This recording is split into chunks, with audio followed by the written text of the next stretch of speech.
And welcome and good evening. I hope you guys are having a good time wherever you are.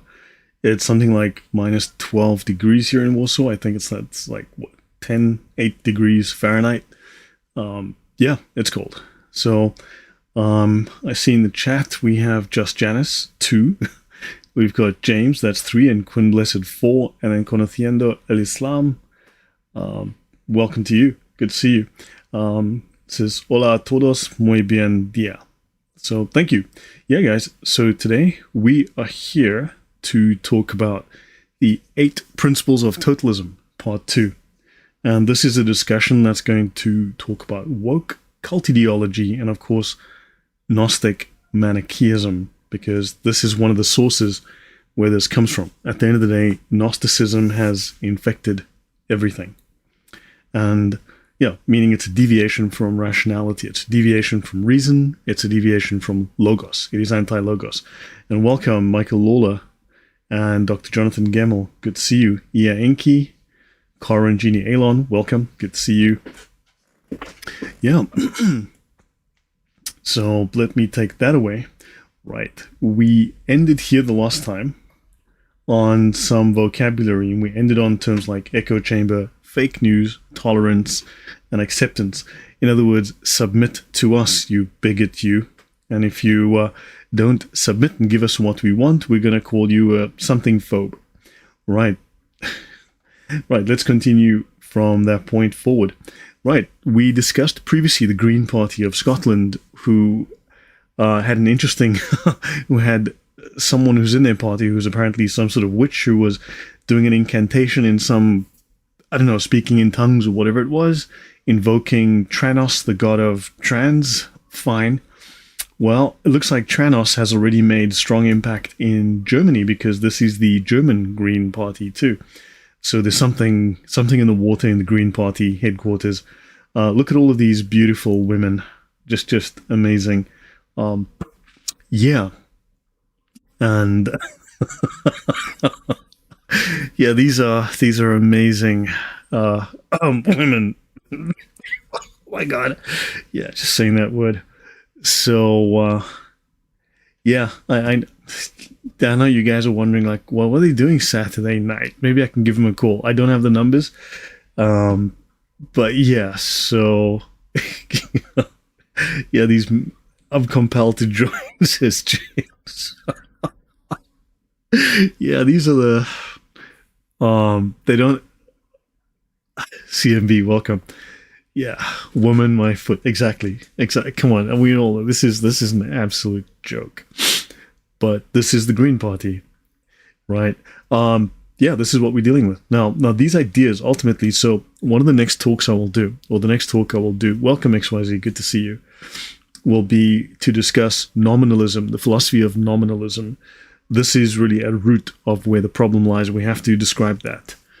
So yeah, there's lots of these talks. I'm also planning to do another talk, which I have started, which is how the truth is used to tell lies. So I'm going through aspects of sophistry, how arguments are crafted, how false arguments are crafted, how sophists, propagandists, dawa, how all of that utilizes truth or elements of the truth to craft a narrative which is a lie.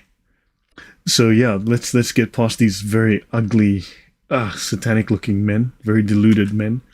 Right. Women can now shut down male-only debates in Germany's Green Party. A new ruling adopted at the party's conference in Bielefeld, which ran from Friday to Sunday, stipulates that female members have the right to decide whether a debate or a discussion can go forward if there's like men, right, that are dominant, then the women are allowed to cancel or to shut down the debate and tell the men to be quiet and all that. So understand. So this is interesting. This is so I can see why these men here decided that they want to be women, because they just need to be able to talk a little bit. Right? Yeah. Once the other things that these brain stabbing images. I know it's disturbing. Yeah, but understand, mentally, I mean, these people are losing it. This Green Party stuff, there are issues in these Green Parties. I mean, think of them as Marxist. That's really what they are, right? Socially corrosive. Okay, now let's continue. The dark side of DEI, guilt, and shame. Guilt and shame are tools of propaganda. They're tools of ideological warfare. Welcome, Sandro. Right, Dan Simpson. Hello, Lilo Main. Welcome. So, DEI, it aligns with the principles of ideological warfare. If you want to have a bloodless coup against the country and you institute an ideological warfare campaign, it's going to have, obviously, it's going to have its influence campaign, it's going to have its psychological warfare component. And DEI, as part of this, has very similar overlaps to how this would operate. Right? We've already discussed this is part of how totalitarian regimes operate. And we'll see that woke aligns with this. So let's continue. Emotional and psychological manipulation and indoctrination. And we're back to the principle of mystical manipulation. This is seen in things like brainwashing, right? This is really noxious, really toxic, large group awareness trainings, and also spiritual abuse. It's emotional abuse. And you know that this obviously goes, we can see already from the outset, if it's Gnostic, it's anti-Christian. So strict rules and conformity are demanded. And this aligns with the concept of purity obsession. We see this in ultra-Orthodox religious cults. We see this in military indoctrination programs. We also see this in strict authoritarian regimes. We see this in woke as well. Right? DIE. Right? DIE, DEI. Well, DEI should die, as you know. This has become a very popular tool for organizations to address social issues that they're very interested in and promote a more inclusive work environment. You need to include irrational, unscientific, absolutely abhorrent ideas. You need to include those. You can't exclude those. You bigot. Right? And they're going to use guilt and shame and coercion to control your behavior. You'll lose your job. You'll lose your reputation. You'll be embarrassed. You'll be smeared. You'll end up in the media. You will be humiliated. Understand? That's guilt and shame. That's exactly what political coups, that's exactly what these political tools that an ideological warfare campaign would use. So this creates an environment where individuals feel pressured to conform to a particular set of naming and shaming. Exactly. Naming and shaming. Correct. Right. So they feel pressure to conform to a particular set of beliefs or behaviors, or they will be labeled as intolerant or bigoted. Now, this leads, of course, to a very toxic work culture, very toxic society, very toxic workplaces, right? And people are afraid to express their true thoughts and their true feelings. It stifles open dialogue and genuine progress.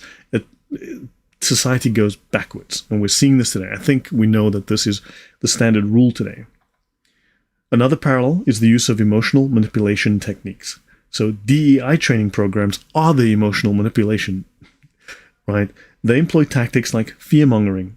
If you don't go, it's going to look bad in your record. We're going to have to reconsider your role here at the company, right?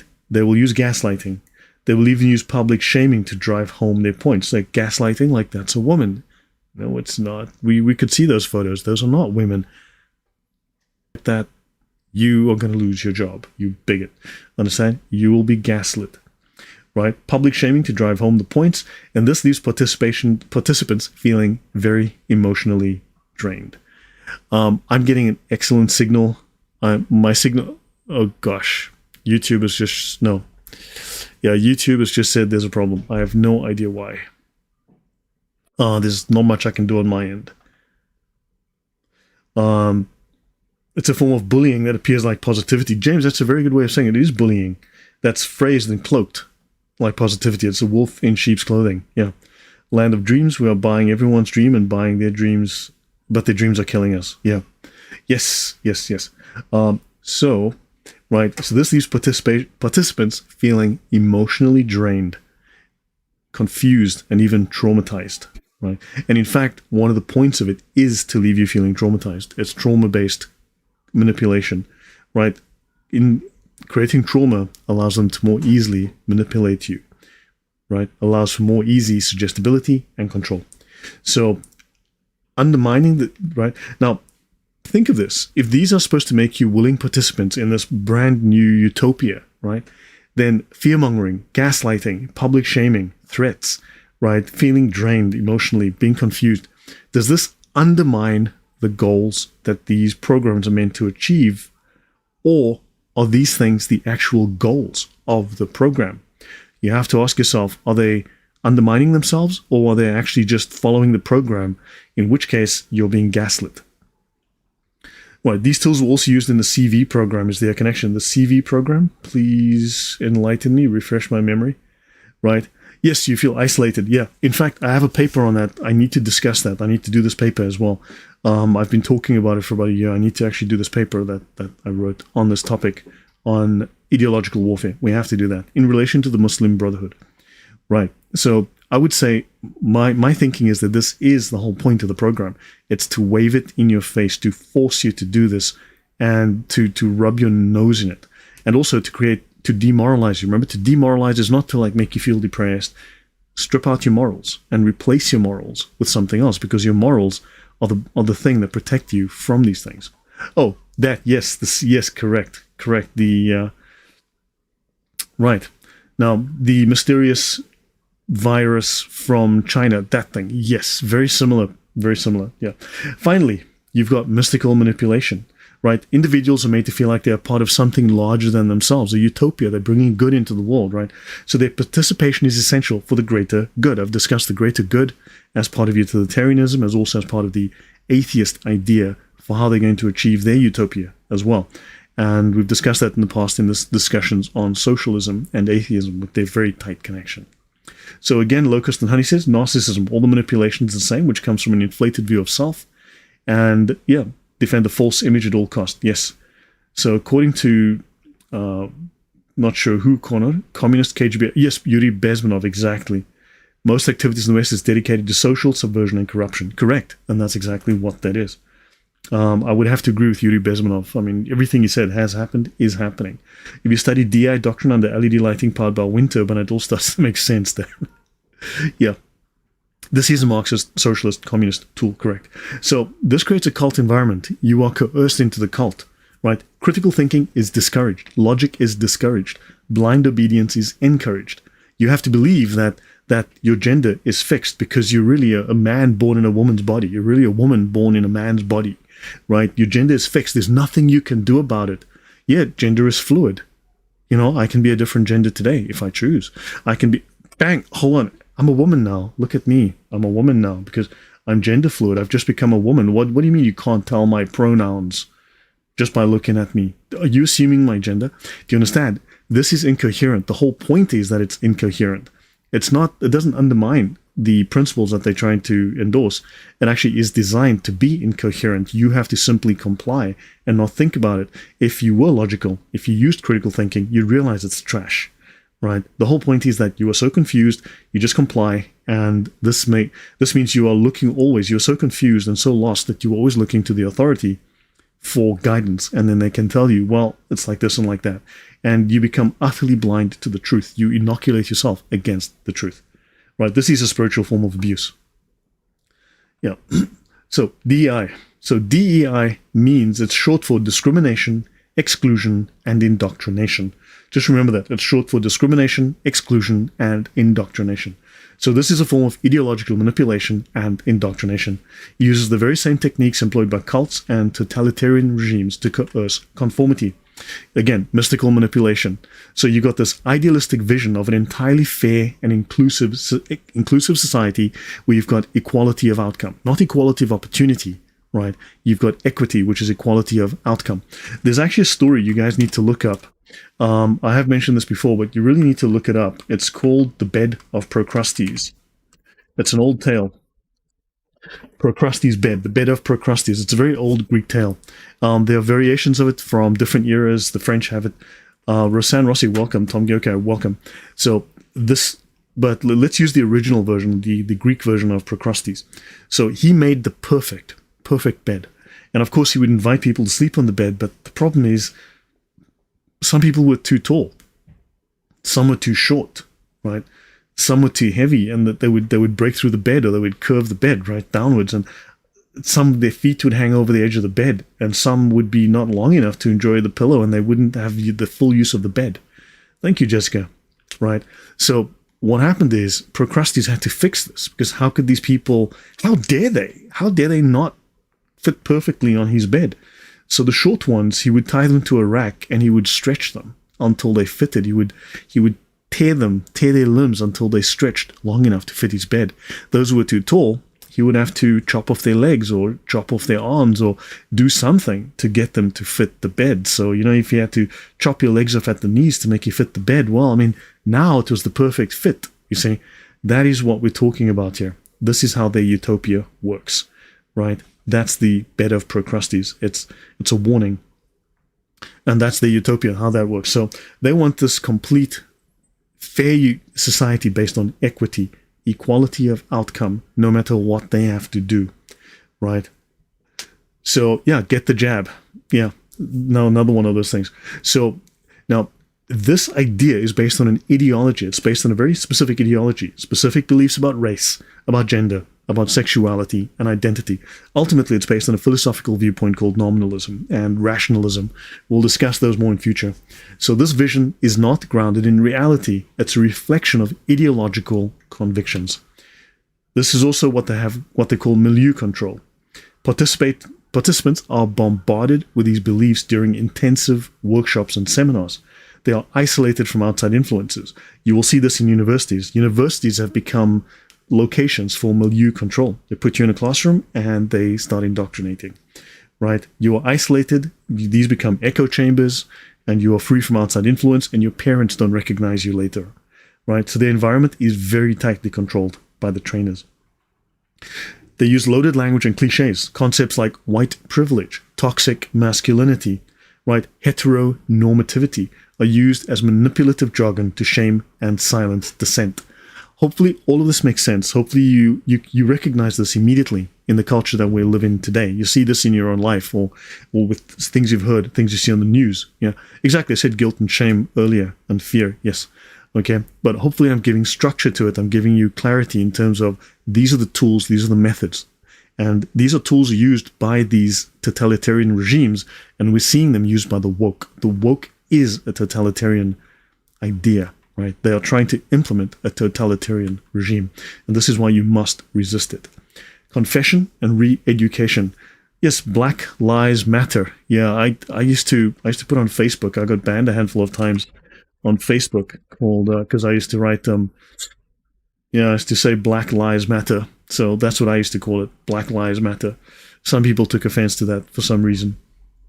In fact, it's crazy when I had Caucasians calling me an Uncle Tom. And I was the wrong kind of black. So, anywho,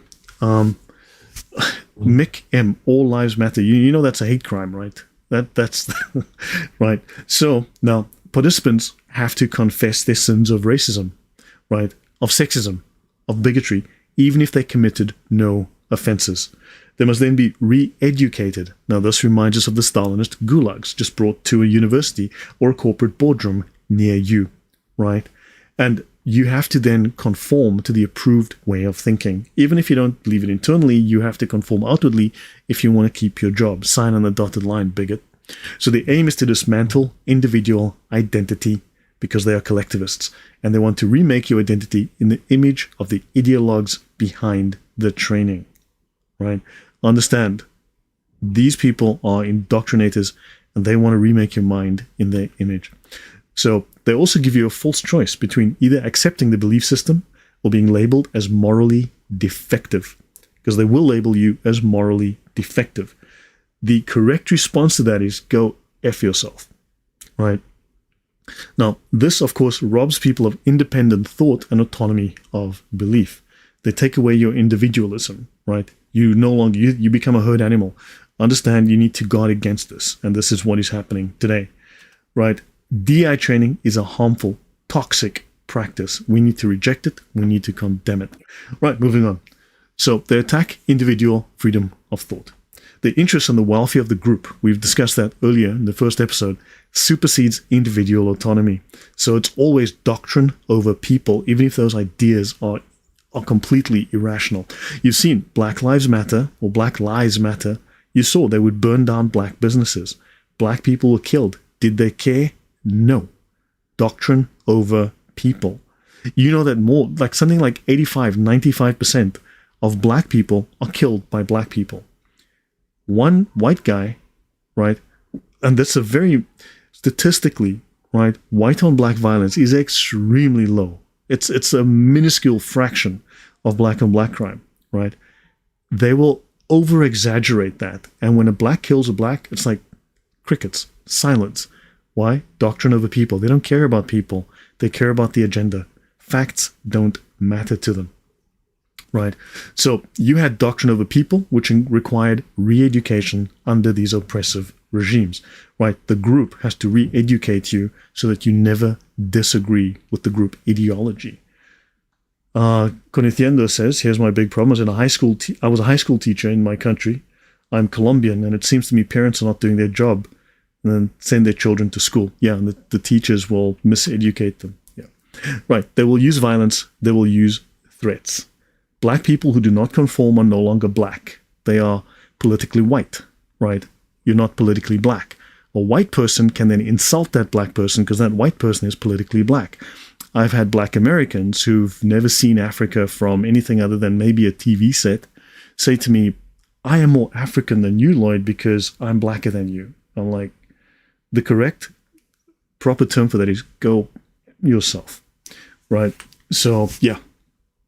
And of course, yeah, they know what's best for me because ideology. Carl Kane, welcome. Right, so black people who do not conform are no longer black, while whites who insult them are politically black. See, they are politically black and therefore they can tell you. Doxing and harassment, you know this happens. There's retaliation if you disagree. This includes posting private information about individuals online, sending them threatening messages, and even trying to get them fired. Right? Silencing opposing views. Trans activists have tried to shut down events or discussions where they disagree with, right? So, in other words, you go and talk somewhere, and then, of course, they get these speakers at universities cancelled. And universities are supposed to be bastions of free speech, right? Trans activists have tried to shut down events or discussions that they disagree with, and they will protest. They will disrupt events where speakers were discussing the concepts of biological sex. Now you see it on campus with this whole Palestine thing. Like, climate activists are now also Palestine activists, right? You see these things, that whole merging of these ideas. They're all totalitarian. They all have the same goals. Later on, they'll fight each other over who's going to win, but right now, they hate white people. They hate America, they hate freedom, they hate logical thought, they hate Christianity, they hate the West. They're agreed on that and they'll fight together against you, and then afterwards they'll fight each other and they'll kill each other to decide who takes political power. Right, color for a black man brings him or her more attention as well as ego boost as well as rights, and believer who thinks like black knows exactly what the blacks are going through. Yeah, look, I mean, I come from Africa. I think I have a small clue. I've traveled through Africa. I've traveled through a lot of the world. I think I know what black people think, and you are not going to like it. You don't want them in Europe. I don't want them in Europe. I got away from Africa to get away from that kind of mentality, and it's now been imported, and it's here, and it's going to be a problem. You have no idea what you've imported, right? Yeah, Greta is now correct. The Palestine, yeah. All right, let's continue. So the notion that the interests and welfare of the group supersedes individual autonomy, okay, is a lie used to justify human rights abuses, right? Because think about look at Hamas in Palestine. They will happily hide underground, launch missiles, and then of course Israel has to retaliate to save its own people. They have to bomb a school or a hospital where these missiles are being launched from, the roof of a school or from, or something like that. And then, of course, there are people there, innocent civilians, or these civilians are giving their lives in jihad, right? They get reward from Allah. People don't realize that's part of the doctrine, right? Many of them are volunteering. They are happily, but remember, these people are expected to die for the political aim of Hamas, for the political ideology of Islam, for the deen. So that's exactly how that is. Doctrine over people. Right? No collective good is more important than the basic dignity and freedom of the individual. For example, the practice of re-education under these regimes relies on this to force individuals to conform to ideology. Okay, now collectives always disrespect the individual. Any collective always disrespects the individual. So claiming that individual and an identity and thought must be subservient to the will of the group or nation, it excuses stripping people of their rights and subjecting them to manipulation, coercion, and violence, except with state sanction. Becomes law. In lots of places, if you misgender someone, you can end up in court. You will spend hundreds of thousands. You will go broke. You'll be bankrupt. You'll be humiliated publicly in the papers, on social media, and you'll end up homeless. right? You know this, that's what they do, because it has state sanction. We see this, we need to start fighting back against this.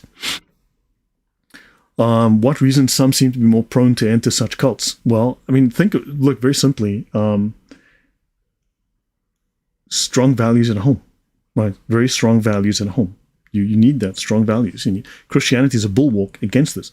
Something I showed yesterday was, remember they told everyone that the Bible is fake and now the kids are gay?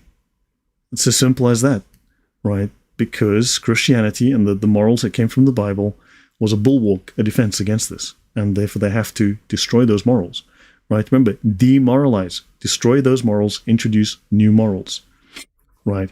So now black people who don't conform are no longer black, while whites are politically black, and therefore this is all justified, okay? Racism is then justified. It's not even racism. And this is malice. It's used to enforce conformity.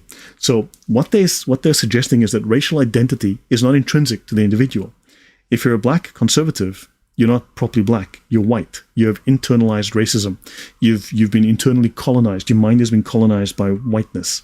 Do you understand? They have excuses for everything. So what happens is your racial identity is defined by whatever ideological beliefs you have, okay? So authorities can anoint you or condemn you based on your belief and behavior. And you can be a woman and you can be a man, etc. The same concept just spreads into other areas. So if you don't fall in line, your racial identity and your humanity will be stripped from you. Ideological enemies will have a false racial label imposed on them as a mark of insult, okay? So this shows that the supposed interests and welfare of the group are used to justify stripping individuals of autonomy, reason, and conscience. These are offenses against conscience. That goes against the American Constitution. At least you have that as a legal standard, even though it might well be ignored, right? Now, this does not lead to any collective good, but just accumulation of power over the individual. That's all it is. That's where this takes us. That's where woke is going. That's where it is already. All right, now, trauma-based mind control. So the incoherence and contradiction employed in these authoritarian tactics are a deliberate strategy. So understand the terror, the confusion, the incoherence. These are not accidents. These are deliberate tactics. You're very welcome, Thistledown Z. Thank you for that. Yeah. All right. So they need to remove a feeling of safety and certainty in your own mind and own judgment. They need you to start to begin to doubt. They need to inject doubt into your mind. Don't believe your lying eyes. That's a woman. Accept it. Right? That is coercion, but there's another word for that. It's peer pressure. Right? That's controlling your mind through peer pressure, forcing you. These are some of the tactics they're going to use, right? So when logical reasoning and objective facts no longer seem to apply, this undermines a sense of stability, right? This is now social disruption. And you no longer trust your own ability to discern truth. Well, you then need to turn to authority for what is truth. They will tell you what is true at that given moment. That is now a woman, right? And this creates a vulnerability that they can exploit. That's one of the methods they will use to break your mind. That's mind control. That literally is it. It's nonsense, exactly, Just Janice. Divide and conquer, correct. The world rulers are all white. Maybe not all of them. I don't think so. People in Africa tend to be black, I've noticed. So they don't care about black or yellow. They care about creating mass formation psychosis. And then, I mean, like they need some method of getting people to believe the same thing, right? Konospiros is a Mauritanian goat herder. Well, yeah, I mean, I was mistaken for Beyonce in the mall a few days ago. I mean, like, hey, cool. Just shows my good looks. I still have it. Okay, so it's why they need to attack the nuclear family with both how welfare. Yeah, so if you read Marx, don't forget, Marx's Catechism of Faith, right? The Communist Manifesto has 10 principles, like the 10 Commandments, and one of those is the disruption of the nuclear family, the destruction of the nuclear family. Marx wrote that. They wrote that this is going to be seen as highly controversial, it's going to be contested, people are not going to like it, but you must break up and destroy the family unit. And that is one of the critical issues. And of course, the family unit, in terms of marriage, that's a Christian institution, right? So Corin says, I work with Arabs in Israel, and even at work, there's extreme hatred for Jewish workers. Yeah, we are maybe 10% of the workforce and never get promoted. Terrorism in the workplace. Yes, exactly. I've told people, I've had discussions with people about this, and it's something that they might find strange, but black people are generally taught to hate white people. Now, no, I'm not saying every black person hates white people, but they will, in terms of a baseline within the community, as a baseline mentality, that is it. That is the standard. You are seen as someone who took from them, right? You stole something from them. God knows what, but whether the idea is true or not, it's not rational even, but there's this belief, understand? You must understand that to a very large degree, doesn't have to be everybody, doesn't need to be everybody, just needs to be enough people. And believe me, there are enough that know, that feel this way. They hate you. You need to understand that this is the case.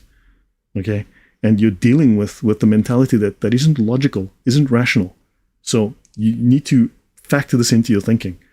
You do not give an inch to people that hate you. You don't give power and authority to people that hate you and will undermine you and stab you in the back. They rely, but also there's this conflict within them, because on the one hand, they feel superior. On the other hand, they know they're inferior. They know that you're better because you're better educated. You get results. Their countries are poop holes, as you know. Understand? So there's this, they've got this conflict and they hate you for that. So it doesn't make sense. But that's the whole point. It's designed to be irrational. It's designed to be destructive. It's designed to create class warfare. That's part of what communism wants, what socialism wants. It's jihad, right? It's class jihad. So Muriel says, same in Native American families. Lloyd is like the character Winston Smith in the novel, the George Orwell novel. Exactly. It doesn't make sense. It's not meant to make sense. There's a logic behind it, but it's meant to be irrational. So thank you very much for the donation. Alhamdulillah, Yeshua, we are following Christ. There's no need for skin shades. Lloyd, can we get some tips at some point on spiritual warfare? Yeah, I would need to think about something of that and put something together. But here's the thing. So, like, look, I mean, maybe it's the demon Beelzebub. I don't know. Maybe it's a demon called Jennifer. Who knows? That's outside of my pay grade. But those entities are going to operate in the real world, right? And in the real world, we can do something. Here's where we can take practical steps, right? So whatever might be happening at a pay grade above mine, they've got to do things in the physical world, and these people are going to do certain predictable, consistent things. And these are the things I can deal with. These are the issues that we can, on a practical, social, operational level, recognize, counter. Okay? So let's continue. They foster dependence on the authority, determining right think by destabilizing and disorienting their targets. Because it's confusing. You're trying to be logical, and these people are not. They are being criminal. You must see them as criminal, right? By trapping people in a maze of illogic and absurdity, it psychologically traumatizes them into seeking the assurances of those claiming to define reality. Because you turn to authority and say, please make it make sense. And then they don't. Understand? So once this dynamic is in place, the ideological authorities assuming control over truth and morality, they will always want to change morality, can also determine identity, purpose, and value for those who are dependent upon them. So you need an external source of your validation. So that would have to be your faith, right? But you need some sort of concrete idea of something objective. You need some kind of external objective reality. So for that, I would say you're going to need a couple of things. One of those would be loyalty to your country, patriotism. You need patriotism, right? You need to know your country's civics. Like for Americans, that's know your Bill of Rights, right? Know your Constitution, right? And then, of course, for anyone else, for the rest of us, we need to family, God, family, and country, right? Those basic things. So you need to rally around the flag, because if you cannot rely on these external sources, then you've got to find these other things. So logic, ethics, and conscience are ultimately replaced by obedience to power alone. And that's the Sharia. That's exactly, I've read this before, and I've gone through the Reliance of the Traveler. And that's what it says in the Sharia, right? The authorities, the religious authorities will tell you what the truth is. They will decide for you. This is not for your conscience to decide. This is Sharia. It's exactly the same idea. The incoherence of the beliefs being imposed no longer matter, as they are not meant to make sense, but to destabilize and overpower the individual.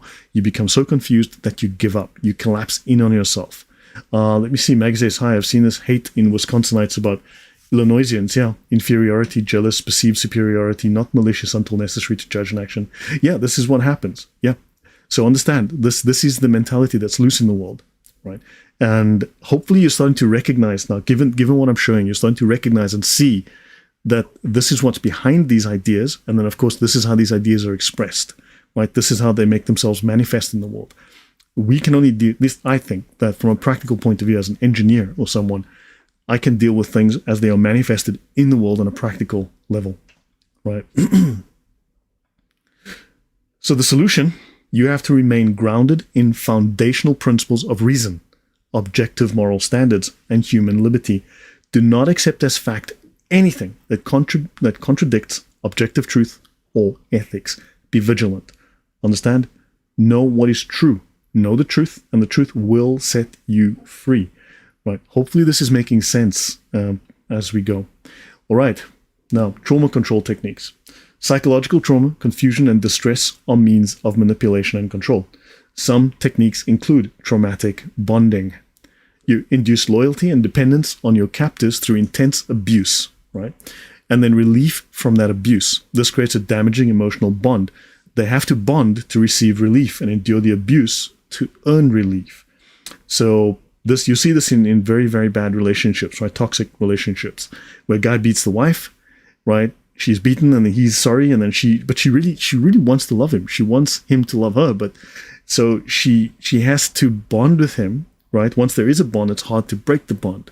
So he'll abuse her, but she has to survive the abuse to get him to be nice. That's just, you've got to weather that storm to get to the point where he's nice and sweet, and then the cycle just continues and continues, right? But it breaks you down. So that's a sick relationship. So don't be deceived by that. Yeah. Right. Now, you've also got to think maybe this is where you are coerced. Maybe it's at work. Maybe it's by the government, but you are coerced, and then they give you relief. They'll give you a cookie because you went through the coercion, you survived it, right? Because they're going to have to pay you at the end of the month. You have to deal with the abuse because they're going to pay you at the end of the month. And then they are nice to you for a few minutes, and then they abuse you again, and then back and forth. Understand? That's a very poor dynamic. Double bind, okay? You give contradictory messages simultaneously so that no matter what the victim does, they will be wrong, right? Silence is violence. White silence is violence. Speech is violence. Your silence is violence, but your speech is violence. Okay? Don't be racist. Black people can't be racist. Whites are born racist. Do you understand the confusion?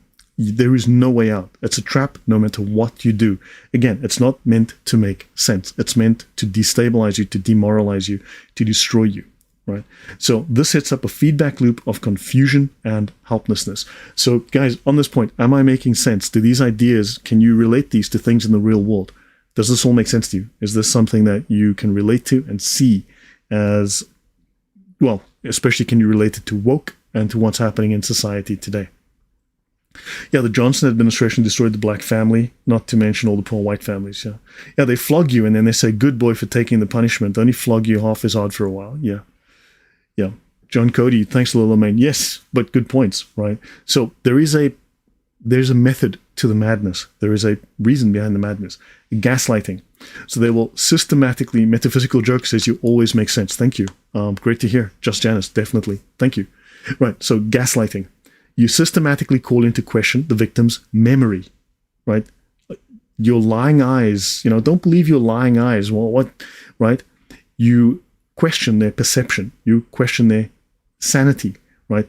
To destabilize the truth and their sense of self, because truth is objective, right? And they want you to start to see truth as subjective. Truth is what you are told it is, right? So this undermines and ruins your sense of self. This detaches you from reality. You must be detached from your morals. You must be detached from your values. You must be detached from objective truth. These are the same techniques in the MK Ultra program. Yes, this is standard brainwashing, mind control. This is what it is. This is literally, and this is woke. That's a woman. That's a woman's penis. Do you understand the contradiction? That's what you have to learn to accept, right? So they make you doubt your own mind and your own judgment. The correct answer to this is to say F off, all right? Love bombing, excessive praise and attention. You know for a fact Muslims do this with women. You know for a fact this happens. Love bombing, excessive praise and attention, and affection are used to manipulate the victim into becoming psychologically and emotionally bonded with the controlling group or leader before the introduction of harmful dynamics. Conociendo el Islam, I'm sorry about that. I'm lost in translation, but I'm trying to understand it. Yeah, hopefully my explanations will make sense. I mean, you can always... I can always try and... Yeah, I can actually do translations into Spanish or something like that. That is not impossible with AI these days. This all does lead to Gnosticism, which is really a form of extreme pride. It's just self-pride, stubborn pride. And that's the greatest of the 7 deadly sins, right? So love bombing and, of course, the traumatic bonding, these would go together. This all reminds me of the BITE model that cults use: behavior control, information control, thought control, and emotional control. Yes, exactly. Thank you. Yeah, if the subjective truth is tempted to accept a lie, such as homosexuality, as normal, then even the ones who think subjectively that such will doubt this. Yeah, exactly. But nothing is, because you cannot form your own concept of truth. You must be told by the outside authority what is true. That's the Sharia. So brainwashing and thought reform, forcibly changing a person's beliefs and attitudes through coercive persuasion or coercive control techniques, right? So forcing you to accept something. So highly manipulative psychological conditioning to conform thinking to a single approved ideology, right? So cult indoctrination, right? Employing a combination of deception, loaded language, social pressure, and other mind control techniques to promote unquestioning devotion to the leader or the group, right? So you remove autonomy of belief and identity. You'll notice these things all overlap. They all interweave, right? Okay, cult confession. That's the fourth in that list of 8 things that are common across these totalist and totalitarian groups. CRT training, that's exactly the DEI training. That's exactly what this is, Molly and Stuart. Yeah, it's the same thing. So totalist groups may employ a practice of cult confession, in which the members are required to disclose their thoughts and actions to ensure their continued loyalty to the group. So in Maoist China, people had to publicly confess their thought crimes and be subjected to re-education. Well, of course, you as a white person, you have to be not just non-racist, you have to be anti-racist. You have to actively hate yourself because white people are born racist. So for you, it's not even good enough to confess. You have to, in fact, understand there's no forgiveness in their theology. This is a theology without forgiveness. You have no redemption. That's it. You are guilty forever. Right? So your thought crimes have to be confessed, and then you have to be re-educated through forced labor. Right? You have to refuse. So if you don't confess, then it's going to be harsh punishment. And this created a culture of fear and enforced loyalty to the Communist Party ideology. Right? These struggle sessions, as James Lindsay will talk about quite often. So in Scientology, members had to undergo auditing with the lie detectors to confess their sins, their fears, and any critical thoughts about the church. Of course, when you do these confessions, they also have material to blackmail you with. They will control you with blackmail and shame. So this information is used to manipulate and blackmail members into staying in the organization. And refusing auditing or failing to confess can result in being declared a suppressive person. Sweet name for something bad, I guess. So in the Soviet Union, citizens were required to attend self-criticism sessions where they had to confess any critical opinions of the government or deviation from communist orthodoxy. Failure to confess would mean being reported to authorities and neighbors, resulting in imprisonment or forced labor. This installed paranoia and enforced conformity. And you'll see people, you've seen this online, okay? North Korea currently demands cult-like worship of their leaders and enforced devotion to Juche, right, the state ideology. You have self-criticism sessions, you spy on your friends and your neighbors, that's the same as in Islam. And you have a culture of fear around any non-conformity, right? And this, of course, is a way to control the population, right? North Koreans have to confess disloyalty to escape harsh crackdowns, even if none exists. So if you've done nothing wrong, you still have to claim that you've done something wrong so that they can punish you, and that's an abusive relationship. We're back into this abusive relationship cycle. Ana Luisa Zamora says, I'm Mexican. This madness of difference in skin tone has permeated our country. I met the term white-sicken. Wow. Recently. Wow. That is insane. So there are 3 subjective truths being preached in all 3 main paganism, including Islam. They glorify the self. Glorify the self means the original sin. Yeah. So, okay. So Yeah, this is a twisted version of the public confession practiced in the early church. That is actually really interesting. That's a fair point. That's actually a fair point, Oatex. I didn't notice that, but you're right. Yeah. Yeah, it's all like, remember, communism, socialism, Marxist ideas, all of these things are corruptions of Christianity. Even atheism started as a religion, all of these modeled on the Catholic model, right? And then corruptions of the Catholic model. Yeah.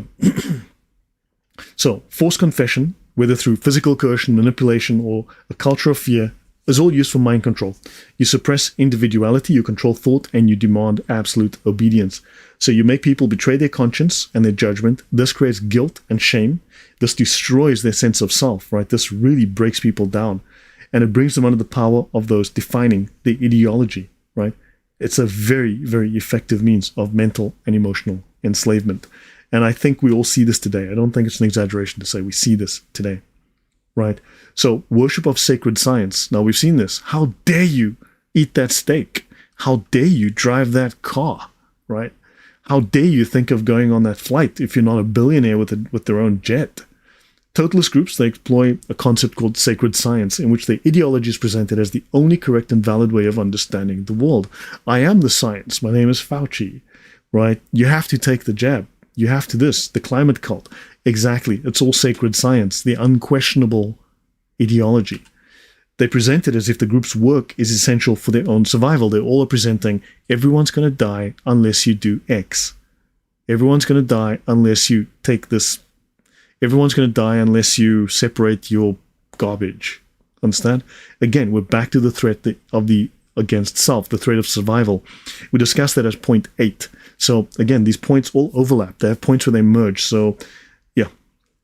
When I worked for government bureaucracy, we were annually subjected to program audit by central office so that we would confess our failings to those above us. Yeah, that gives them leverage. They can blackmail you. They can control you, emotionally manipulate. Yeah, but that's... So, same in Puerto Rico. Light skin versus dark skin versus Puerto Ricans. Yeah. Same for the rules for thee, not to me. Yes, there is no climate crisis. I don't believe any of that nonsense. I mean, that's all trash. It's demonic. Yes. All right. Now, by presenting the ideology as infallible and scientific, it's the science.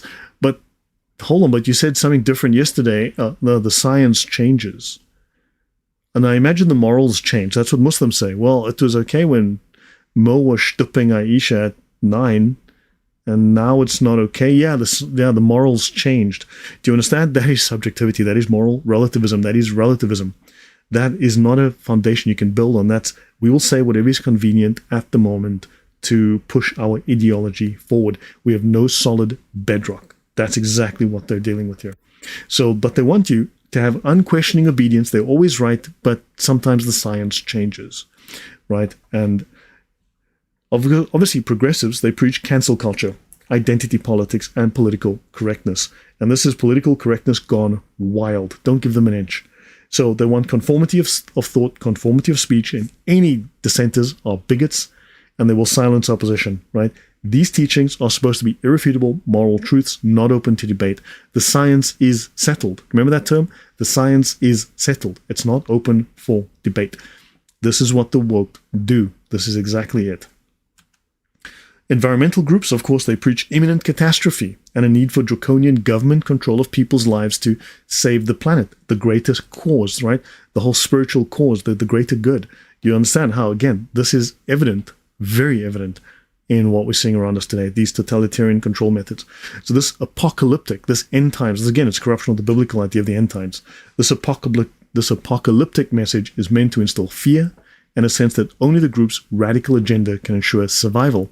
However, when you comply with the agenda, things get worse, things fall apart, things break, because ultimately it is a death cult. They want to bring an end times. They want to destroy, because they're Gnostics. And the only way that they can find salvation is to destroy the body, to destroy matter, because matter is evil, the earth is evil, creation is evil, and they must escape, and they have to destroy everyone and everything to achieve their salvation. Do you understand? So ultimately, they are preaching one thing, and they're doing another. That's the contradiction inherent in this. Media outlets, they openly campaign for progressive causes under the guise of journalism. These are activists, not journalists. That's the sacred science. They push this through the media. So peddling propaganda and half-truths to manipulate public opinion, claiming moral high ground as arbiters of truth, right? Their biased and flawed reporting is above question. So you're going to have to start questioning. You're going to have to arm yourself with the facts. But hopefully this will make sense. This is part and parcel of what totalitarians do. And we've seen all of these things happening today, right? So language control, a reminder, silence is violence, but speech is violence. So what is violence then? Speech is not violence. Speech can be nasty, but yeah. Don't have babies. Yeah, don't have babies. Abort all your kids. Oh my God, we have a birth crisis. We have a childbirth crisis. Oh my God, we're running out of people. Our population's dwindling. We've got to import the rest of Africa. Maybe you shouldn't tell people not to have babies and to abort everybody. Then you won't need to import half of the third world, right? Understand? It's incoherent, but it's all in service of an agenda. Totalist groups employ a form of language control in which they use specific terminology and linguistic manipulation to reinforce the ideology and maintain control. So this manipulation of language shapes how you think. Language shapes how you think, right? And so language shapes the world, how you perceive the world. Jubernardi, welcome. So this further solidifies the group's power and influence, and language, using language in a very controlled and manipulative manner, they can create new terms and new meanings. They will redefine terms, right? How they redefine terms is dependent on them. So when you use the word faith, for instance, does it mean the same thing that they mean? Do you mean it in the same way, right? Do they define it in the same way? Does it have the same components, right? The understanding. So you use the same terms, but they mean them in a different way. And often their way is designed to mimic yours, but actually deviate radically. So be careful, right? And so these terms are designed to support their ideology, but they're mimicking yours. So the language of reality denial. So there's 8 points, right? So we're at point number 6 now. The ocean is filling with plastic. Yeah, you're not going to write. Yeah, exactly. Right. The ocean is filling with, yeah, of course, all of this. It's just, it's designed, don't forget, it's designed to create confusion, it's designed to create fear and doubt. It's trauma-based mind control. They don't invest in society to fix low birth rates. They just implement the solution that if they had, yeah. It's an agenda. Of course it's an agenda, right? So you need to understand the methods that they use. These are the practical methods they will employ. The more you understand them, the more you can call BS on them. So, 1, they control the media. In terms of the language of reality denial, right, they control the media. Cisgender, exactly. It's a slur, really. So the use of, in fact, normally what they've taken is basic biology and turned it into an insult, right, turned it into something shameful. So the use of terms like alternative facts, they want to discredit opposing viewpoints and control the narrative. Mystic manipulation, they use terms like woke and allyship, my allyship, to create a sense of moral superiority and bonding. We're allies, we're good guys. You see, we cooperate with people. You cisgender, heteronormative Caucasians, you guys don't want to be part of this whole chicks with dicks movement, and so you guys are, we look at the community we're building. You guys are just divisive because you won't. You look at our wonderful allyship. That you understand the ideas here. It's all turned upside down and backwards. The main term of which takia is a subterm. The concept is called hiyal, Hiyal. Okay, so the main form within Islam of legal, what's called technically legal trickery, it's hiyal, and then everything else falls under that. Taqiyya is one specific method of deception. It's got 2 definitions. One is tactical deceit to promote Islam, tactical in terms of military, right? That's as in military tactic. But of course, it's got social application even to individual Muslims, but technically they are part of the war. And then, of course, you've got the other one, which is taqiyya, which is where you tell a lie that's like the lesser of 2 evils. Let's think of it that way, which is you can morally justify it, but they don't tell you that the first meaning is the tactical deceit to spread Islam, right? And so that is from a military perspective applied to individuals. And then, of course, you've got multiple other methods of deceit. There are plenty of methods, at least 8 of them that we know of. Yeah. You will own nothing. You'll be happy. Owning anything makes you oppressor. Yeah, you'll just lease your cell phone and give them back. You don't have to own anything. Things like that. You've seen it on TED, right? So, so these terms give them a sense of moral superiority, but also belonging, right? Look at our allyship. See, we get along. We get along, right? right? Now, purity obsession. They use terms like intersectionality that emphasize the importance of multiple layers of oppression and the need for purity, right? So there's more of those boxes you can tick off, the better, right? Cult confession. They use terms like privilege and microaggressions to encourage self-confession and guilt. So you see, in terms of the whole cult confession, right, the cult of confession, you have privilege. You need to confess your privilege. That was a microaggression. You need to confess to the poor black guy your microaggression, to that woman. Do you understand? These terms all support these things, right? So that's where you have the language that supports each of these ideas. The worship of sacred science. There's a climate emergency. Gender is a social construct, right? Well, that comes from nominalism, a discredited philosophical system. But you see, gender is a social construct. You know, it's not a biological reality. So that's mind-warping ideas, and but that's science now, apparently, right? So they want to promote urgency or a particular ideological agenda under the guise of science. And the control of language use and function. So you redefine common terms like inclusive, female bodies. That becomes chest feeders. You guys are chest feeders now, to disassociate biological reality from mind and promote an ideological agenda. Again, you're creating dissociation. Dissociation is not a good term psychologically. It means you're going cuckoo, okay? To be dissociated, you're schizophrenic. You're heading in that direction, right? And off the deep end and over the cliff, right? Understand, dissociation is not good. Yeah, Ireland is, let's hope Ireland is not lost. Okay, next point, doctrine before people. So doctrine above people means that the group's belief system, their ideology or dogma, is considered more important than the well-being of individual members. Did I already cover Jonestown, how Jim Jones was an atheist masquerading as a preacher? Atheism is a religious system. If you look at the founders of atheism, I've covered that in my atheism series and my socialism series, where I've talked at length about atheism. It was founded as a religious system modeled on Catholicism, right? They took the principles of social cohesion and other practices that they knew were effective, and then they modeled their ideas, the ideologies after that. So, uterus people. Yeah, exactly. Rotom electric. So, hopefully, guys, if you like this content, I know that what I discuss is fairly contentious. But again, my background that I come from is, I was never in the military, but I worked alongside the military and I worked alongside government, designing surveillance systems designed to detect, track, and intercept bad people doing bad things. And I had to think like a bad person, so I had to understand how criminals think, right? How would I commit the crime? Those are questions that I had to ask, right? So my understanding of criminal behavior, my working in the field of trying not to die, which was one of the aspects of my job on occasion, or trying not to have other people die. My job was to make sure that they didn't die so we all could go home at night. These are things that taught me how criminals think. And you need to understand these things so you can start to recognize the threats and respond. So, be ungovernable. In this case, you need to be ungovernable. Don't let them grind you down. Do not cooperate. Right? So doctrine above people, right, means these crappy ideas above the value of people's dignity, right? People are expected to serve the doctrine rather than the doctrine serving the people. The ideas are important whether they're irrational or not. So a cult will demand extreme sacrifices from members. You have to cut off contact with outside friends and family. That's what happens when you, right? Islam, right?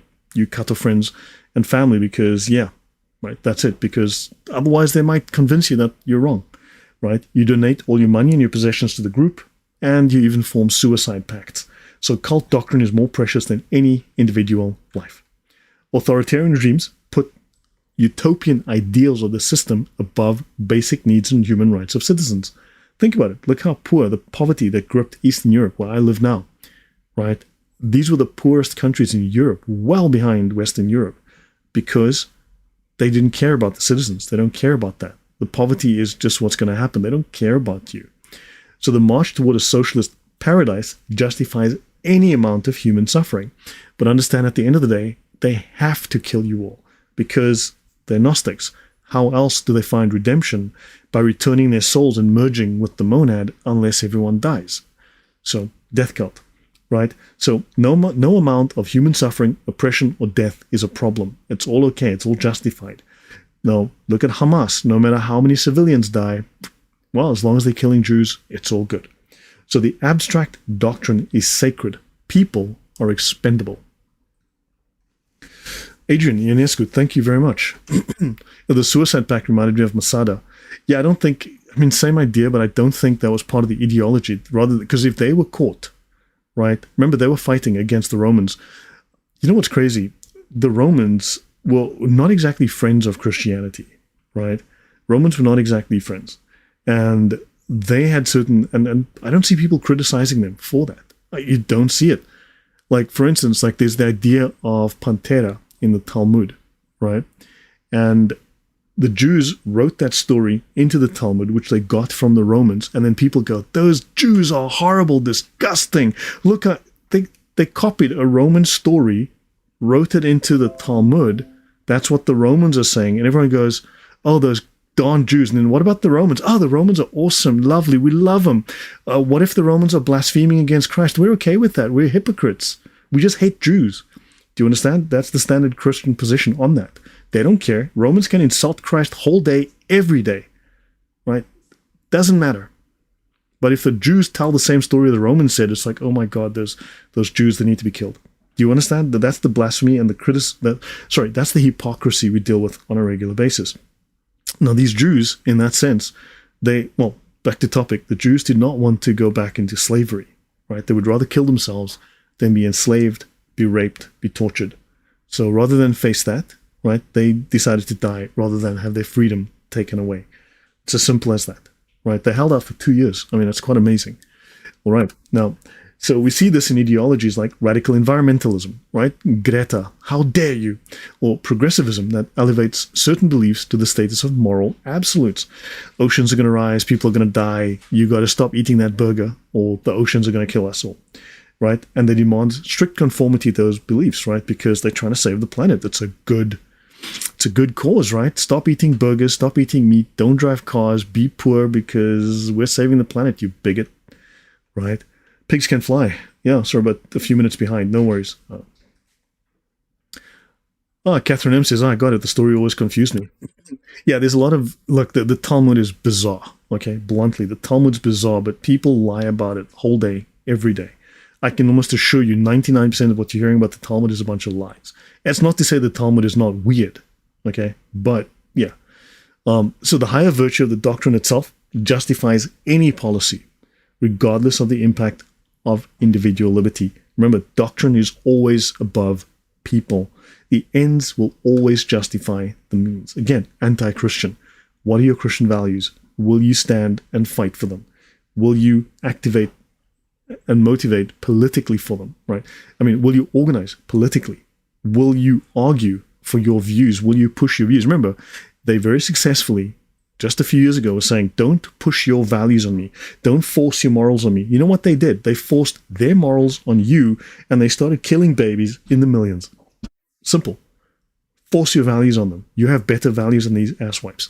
Do not let them push their values anymore. We've tried. We've seen how bad they are. Push your values. The world was better under those values. So, temptation reached one of its finest successes once Judas, Jesus was son of a Jewish carpenter, that's Zionist propaganda. Yeah, we all know he was king of the Jews. He was actually, something like that. I mean, I've seen some men on Twitter, you read and like, Jesus was not Jewish. You're like, huh? Like, have you actually read the Bible? Like seriously?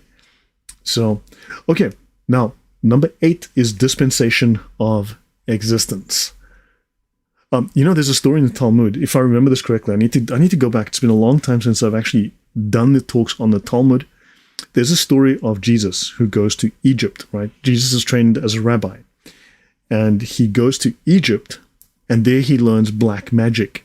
And he comes back as a witch who's trained in black magic, right? And then everyone's like, oh my God, we have to hate the Jews and probably kill all of them because that's what God wants. Because look what they're saying about Jesus. They called Jesus a witch. He was practicing black magic. He was evil. Like that story dates to like 100 BC, maybe 200 BC, if I recall correctly. So let me see. The story's 200 years before Jesus was born, but those Jews have to die because they're bad, and we Christians, we're going to hate them because that's what God wants. Like no. Do you understand the problem here? You've got a lot of uneducated people who are really just hateful bigots who are wrong, but they don't want to be told that. So, totalist groups, okay? So, dispensation of existence, it's the, oh my God, we're all going to die. The oceans are going to boil. We're going to die of, I don't know, the earth has a fever. All of that nonsense. You got to eat the bugs because, understand? So, yeah, the Romans converted, so they were ultimately, Jesus was a Jew. All the apostles were Jews, and the original Christians are all Jews, 100% of them. Right, so, yeah. That does not excuse hatred for Jews, but yeah, so. Okay, right, so glad to see conservatives push back the left's agenda in the media with frank language. Yeah, look, yeah, I speak frankly. I speak very bluntly myself. That's a deliberate choice, okay? I made the deliberate choice to speak very plainly. Now, of course, it means when you say things plainly, it's like, well, do you know that jumping off a cliff that's 400 meters high may result in potential injury. It might also potentially result in severe harm or possibly even fatality. You know, that's how academics speak. Okay, I mean, man, you jump off a cliff that high, you're dead. It's that simple. I go for the obvious, very simple, flat statements, which just makes it easier. I don't want to go for, well, you know, it maybe A, it could be B, but also there's the possibility. Yeah, we don't need that anymore. We've heard too much of the sophist language. Just let's be honest. Yeah, ask your doctor if it's right for you. A possible casualty, yeah. Ask your doctor if that might have potential deleterious causes, effects. You know, you want to consider this as part of the. Yeah, no, it's a bad idea. Shut up. You understand? We want to be able to say things that are factual and true, right? So I made the choice to speak frankly and bluntly. That's what Elon Musk did on the stage the other day. So, right. Totalist groups instill a belief that the group's survival is essential for members' own existence, right? Again, it's all about dependence and control, right? So cults preach that members will face eternal damnation or the end of the world without the group, right? So if you leave the group, you know what happens. When you leave the group, you know how they insult you. You were never a real Muslim, okay? So they create a crisis mentality and loyalty through fear, right? Authoritarian regimes very typically claim that the state's survival is necessary to protect citizens from dangerous outside threats. We saw that with Mustache Man, that guy, right? So dissent endangers society and it justifies very harsh punishment. So loyalty is enforced through fear of the other.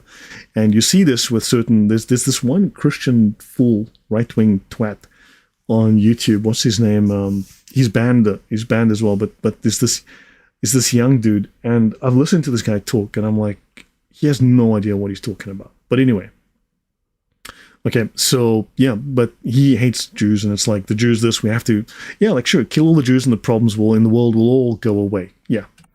So failure to comply with woke ideology is framed as putting marginalized groups in danger. Oh my God, what about marginalized people? Like you know, what was her name? Charlene Gay, whatever it was. You know, the rector of Harvard, the director of Harvard. It's like, you know, that was racist. It's like, no, she was a plagiarist, right? She was a plagiarist. She was incompetent, and she was endorsing violence against a minority at her university, right? So she provided no moral objectivity, and so yeah, she deserved to be thrown out. And yeah, but they'll say no, that is hatred and racism against the black person. Yeah, what about she enabled hatred and racism against other groups?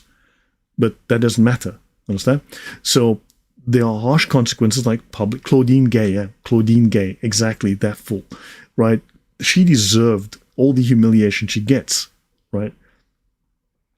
Yeah, but of course she keeps her job at $900,000 a year, right? So, but they will justify public shaming, job loss, violence, all of that, for you taking a stand. But that's the price we have to be willing to pay for speaking the truth, for standing up, right? If honestly, you're going to have to stand up. At some point, everyone has to stand up. So environmental groups tell you that catastrophic change will happen. You'll be dooming humanity unless we adopt a very extreme anti-human version of environmentalism that will make you poor, leave you starving, and kill off millions of you, right? They will destroy technology. They will take you back into the Stone Age. And humanity will go backwards, but it's all for the greater good, really. So anyone who questions this apocalypse is vilified as endangering the planet. This is standard apocalyptic stories. You got to just ignore this, right? You also have to, if you're going to engage in ideological warfare, you must provide a better narrative, a positive story, something with a better outcome, better ideas. You have to provide something more compelling. What story are you going to tell that's more compelling? You're going to have better arguments, but also a better story to appeal to people. Bear that in mind. So all of these media outlets, of course, they frame dissent from these progressive ideologies as a threat to democracy, right? We have to prevent people from voting for people legally because that's how we save democracy. That's happening in America now. Yeah, we have to remove, because they went from, well, if we can remove Trump from the ballot, we can remove all right-wingers. We can remove all Republican politicians from the ballot. That's already been floated. We can now remove all Republicans from the ballot, the whole lot of them.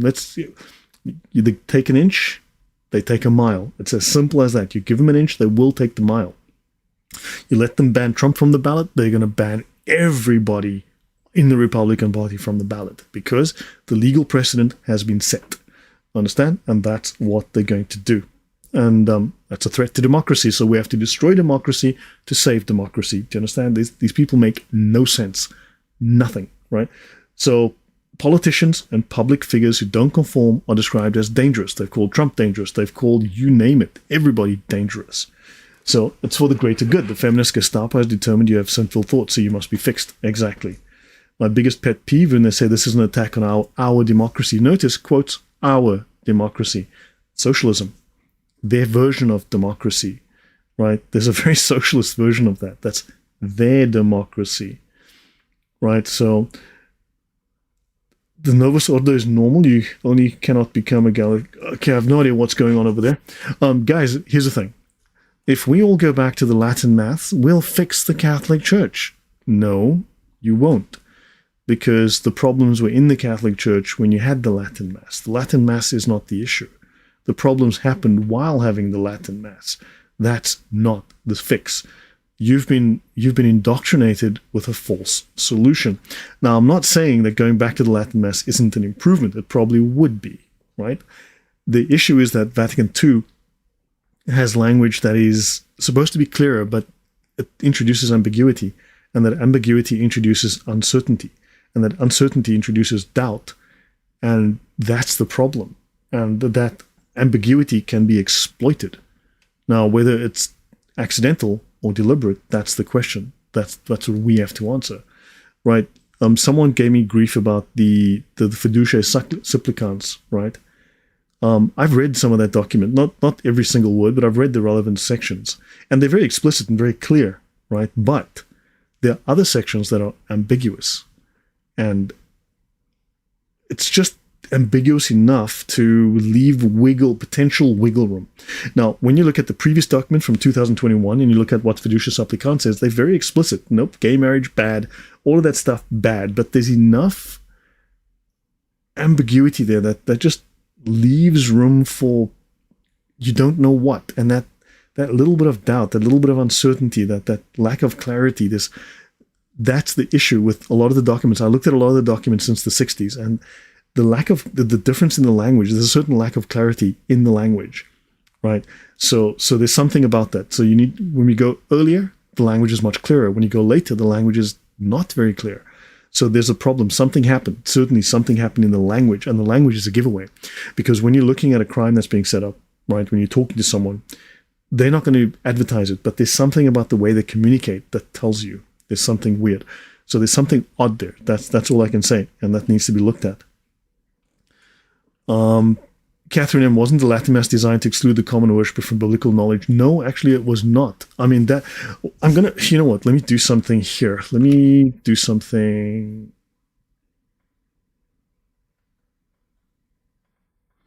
bring something up, sorry.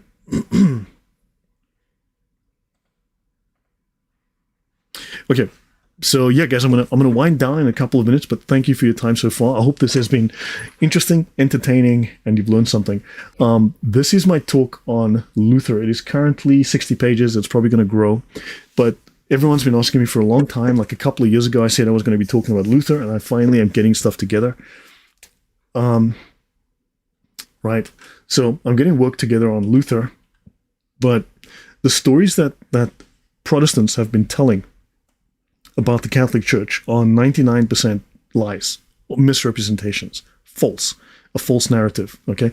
This is not to say that Catholics haven't done an absolutely terrible job of presenting Catholicism in a way that actually is accessible and doesn't use jargon that no one understands, because that is a problem too.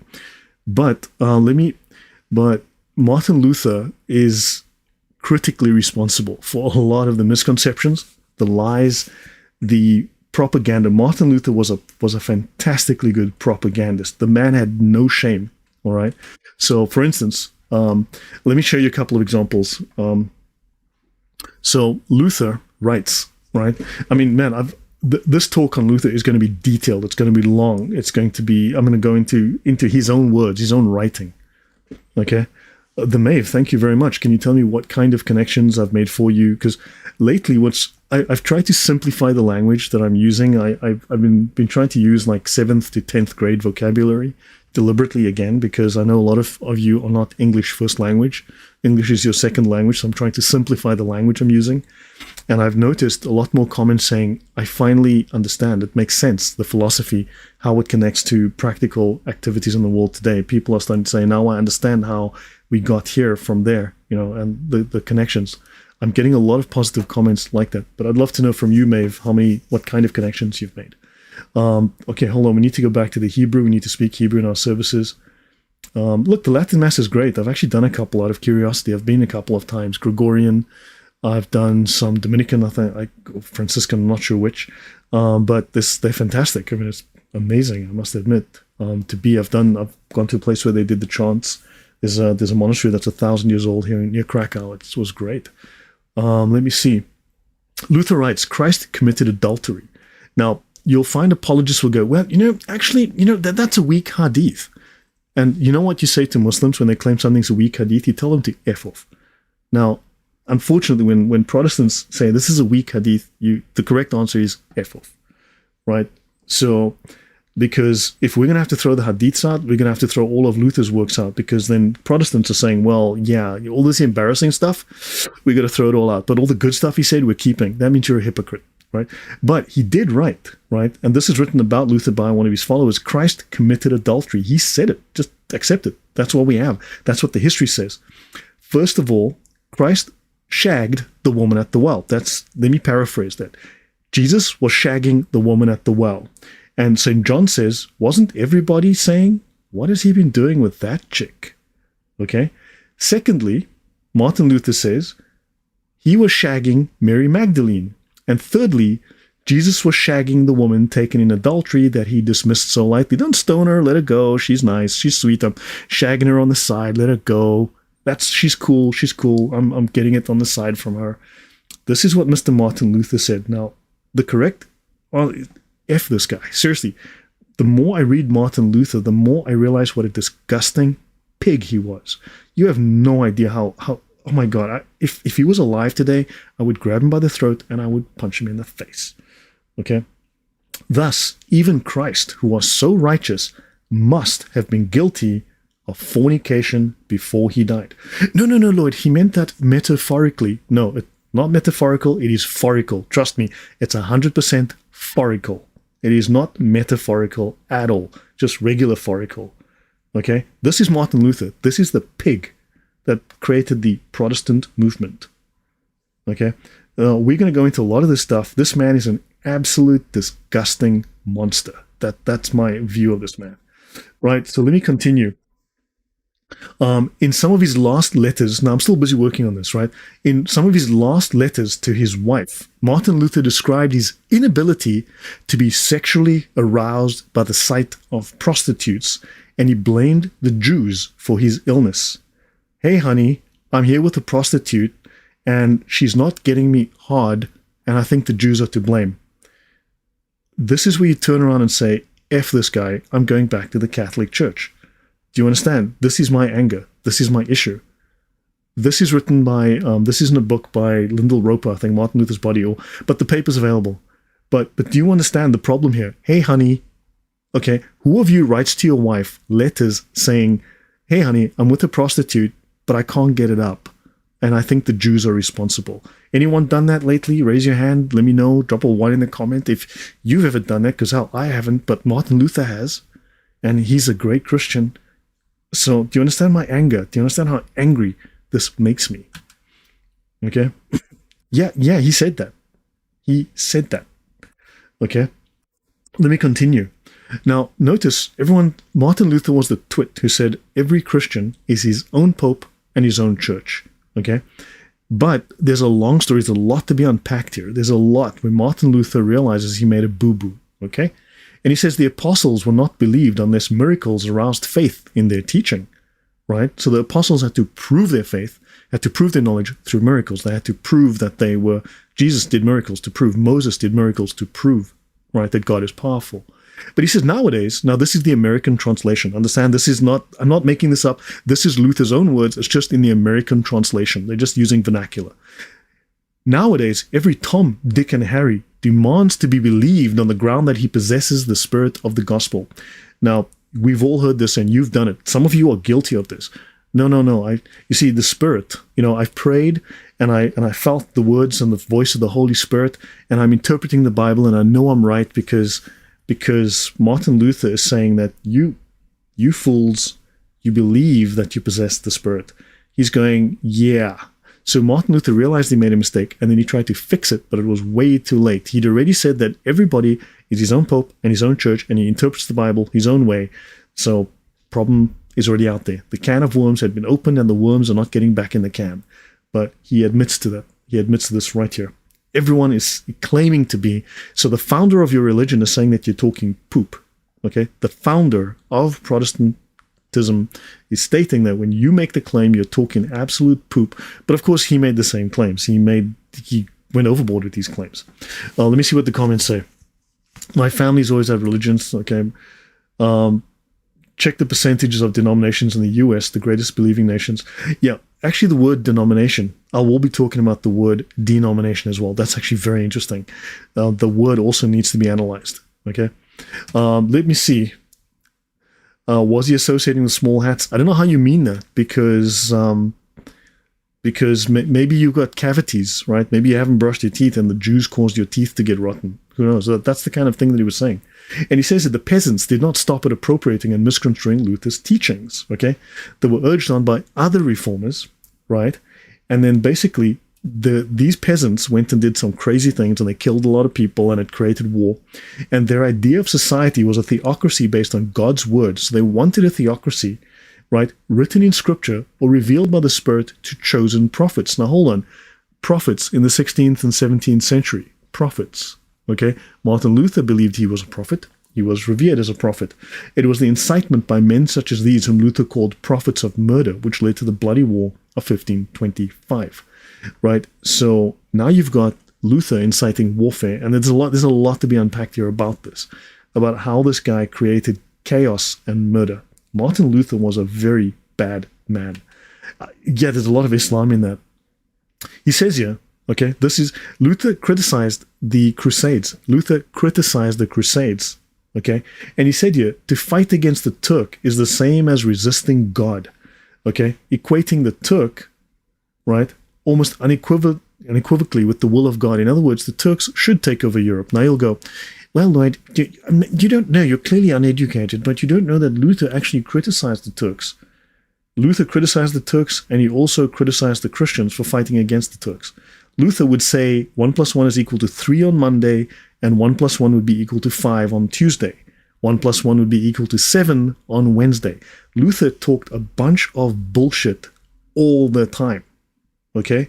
What he said on Monday would contradict what he said on Tuesday, would contradict what he said on Wednesday, would contradict what he said the next week. Understand, Luther talked nothing but crap. Read his writings. So, and it's just like Islam, it's just like Muhammad. Okay? He said A on Monday and he said B on Tuesday. Which one do you believe? Well, if they want you to think nice things, they'll say A, right? Constantly harping on A. Well, why aren't they telling us B? Why is B less valid? So understand. And he says here, there's a lot of the guy says, but there is no better rule anywhere than among the Turks. There is no more shameful rule than ours in Europe. We Europeans are shameful. Those Turks are just awesome. And he says this more than once. But Lloyd, Luther also said very bad things about the Turks. Yeah, and then later on he said very nice things. So which one is true? Which one do we believe? You know, did he abrogate? Like, did Muhammad Luther abrogate his... Do you understand the problems here with Luther? So guys, I should probably start wrapping up. Okay. There's a lot to be said about Martin Luther. And for instance, he says here, no ruler ought to prevent anyone from teaching or believing what he pleases, whether it is the gospel or lies. In other words, the government shouldn't prevent you from believing. So in other words, personally, I think Christians should be promoting the truth, but Luther felt otherwise. If a ruler wants to promote lies, that's okay. Thanks, Luther. I mean, what do you make of that? How do you interpret that? Do you understand the problem with that? So guys, I will call it a night here. I think we should call it a night. So, Stealth Mongoose, welcome. A decade ago, when pointing out the faults of Luther's teachings, I was verbally attacked. I didn't point it out. Yeah, there's a lot. Luther, just like Islam is being unpacked, we are now finding the truth about Luther. And Luther, this story doesn't get better. The more I study, the worse it gets. Yeah, so let me see if I missed any last comments. Yeah, so guys, the connections between Gnosticism, Islam, and the woke have been very helpful. Oh, great, Maeve. Thank you very much for explaining that. Yeah, and so yeah, we're going to be talking a lot about Luther. So look, excuse my French, but really, he was very Machiavellian. So guys, thank you very much. It's been like roughly an hour and a half. So hopefully you've learned something. There's a lot coming up. I've got a lot of work on work. So we've got 10 more slides on this one. I will finish this in the week, next couple of days. Friday, I'm doing a talk on a Catholic channel. I'm being interviewed, and I guess it's going to be fascinating. He's going to ask me some tough questions, I'm sure. And then we're going to talk about some of the early church fathers as well. Saturday, I'm on another channel called Understanding Conspiracy. Okay, fine. It should be fun. We're going to talk about Gnosticism. I'll post those. So guys, have a good night. I'll probably see you in a couple of days. I'll try and finish this particular set of slides, the last 10 pages. And I'm glad that you guys seem to have learned something. And I will catch you all later. God bless. Take care, guys. Good night.